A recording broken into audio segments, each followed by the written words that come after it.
அருண் வந்து இந்த படத்தில் சிரமப்பட்டு நடித்து படம் சக்ஸஸ் ஆகிருக்கு, பேசப்பட்டிருக்கு.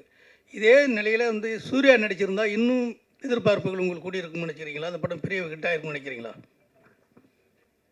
இப்போ இந்த படம் ஹிட் ஆயிருக்குல்ல, இன்னார் நடிச்சிருந்தா அமிதாப் பச்சன் நடிச்சிருந்தா,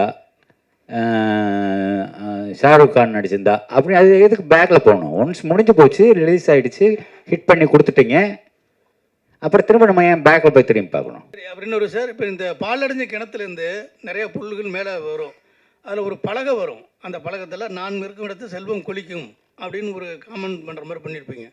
அதேமாரி பெரியார் சிலையை சோத்து கையில் தூக்கிட்டு வருவார், பிள்ளையார் சிலையை பிச்சை கையில் தூக்கிட்டு வருவார். அப்போ இதில் ஏதாவது உங்களுக்கு எப்போதுமே கொஞ்சம் நாத்திகரத்தில் உடன்பாடு உள்ளவங்க, இந்த மனநிலையை எப்படி பண்ணியிருந்தீங்க? என்ன காரணம்? சோத்து கை நொட்டாங்கைன்னு சொல்லி ரொம்ப திங்க் பண்ண வேண்டாம். ஏதோ ஒரு கை, ரெண்டும் கை தானே, ஏதோ ஒரு கை, ரெண்டு இடுப்பு, அவ்வளோதான். அதில் தூக்கிட்டு வர்றது. சார், அடுத்த படம் இந்த படம் ஹீரோ யார்? அது மாதிரி இந்த குற்ற பரம்பரை நீங்கள் முந்தையே எடுக்கணும்னு பேசிட்டு இருந்தீங்க, அதுக்கான ஐடியா இல்லை. அது குற்ற பரம்பரைன்றது நான் முன்னாடியே சொல்லிட்டேன். அந்த மீட்டுக்கு நீங்களும் வந்திருந்தீங்க.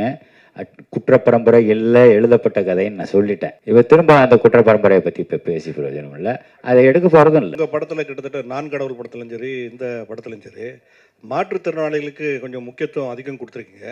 அதுக்கு ஏதாவது காரணம் இருக்கா சார்? அவங்களோட உலகத்தை காமிக்கணும்ல. சும்மா பார்த்துட்டு விலை கண்ணை மூடிக்கிட்டு ஐயோ என்ன அப்படி இருக்காங்க, ரொம்ப அழுகாக இருக்காங்க அப்படின்னு நம்ம பார்த்துட்டு ஒதுங்கி போகக்கூடாது. அவங்களோட உலகத்தை காமிக்கணும். அவங்களுக்குள்ள நம்ம வாழ்கிறாங்க, நமக்குள்ளே தானே அவங்களும் வாழ்கிறாங்க, நம்மளை நம்பி தானே அவங்களும் வாழ்கிறாங்க. ஸோ அது காமிக்க வேண்டியது நம்மளோட கடமை தானே.